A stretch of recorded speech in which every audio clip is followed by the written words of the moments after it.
Alright, you wee bastards and bastardates. So today, what we're doing here is a 2.5 addendum of the number 2 video in my little armor series here. Because, as you may have been able to tell by now, I'm not planning these out terribly thoroughly. So, here we are with our nice little helmet. Hound skull bassinet from last time, looking oh so cute and adorable.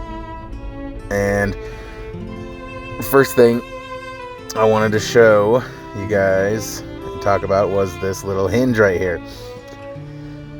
And I explained last time how there were multiple different types of hinge. Some would go up and down, vertically, and others would allow the helmet to open sideways like a door. But in this case, you can open it either sideways, either way, to the left or to the right, by removing this little pin that is through the hinge. Or you, of course, can take out both of them and remove the entire visor, and the little chain holding the pin that is attached to the side of the helmet will just dangle away happily, which I just think is really nifty and awesome. And then moving on, just a little bit of developmental backstory of the undergarments, quote unquote, that would go under these helmets. In the earlier periods, the bassinet has quite the extensive history, several hundred years at least, ranging from the high to late medieval period. And the stuff that goes underneath it went through some phases. The earlier phase being a chainmail coif underneath, which is essentially the same as an aventail, but it encompasses the entire head and is a standalone piece of armor that you would just put the helmet over top of. And of course, a coif is not just the male part, it also has padding, a padded garment underneath it.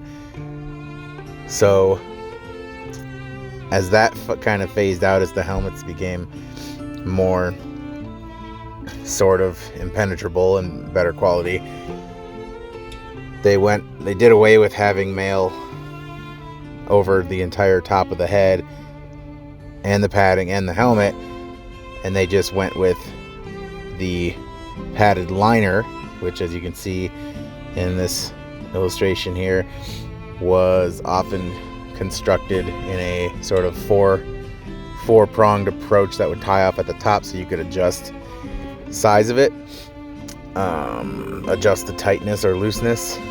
And they would go with the liner under the helmet and then the aventail stitched to the bottom of the helmet, which would cover the neck and jaw and shoulders. So essentially, you just used to have all coif and the padding underneath the coif, which is part of the coif, and then they would later do away with that, and you would just have the liner in the helmet and the aventail stitched to the bottom of the helmet. That would be the more modern of the two configurations. So there's plenty of more stuff to do with helmets and their constructions and the time periods that I'm completely leaving out.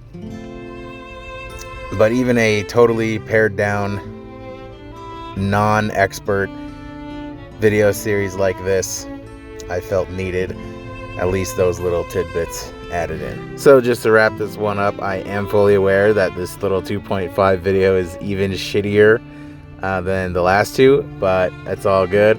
It's just a little quick one, squeezing in between 2 installments, 2 and 3. I do plan on making these slightly better with each increment. So thanks for watching. See you next time for part 3.